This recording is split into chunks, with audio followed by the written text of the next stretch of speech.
You ask Tiger to solve. This deals with linear equations with one unknown. The final result is m equals 10/3. Let's solve it step by step. Group all constants on the right side of the equation. Add 7 to both sides. Simplify the arithmetic.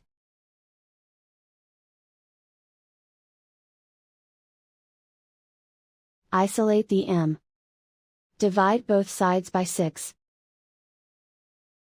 Simplify the fraction. Find the greatest common factor of the numerator and denominator. Factor out and cancel the greatest common factor. And so the final result is m equals 10/3.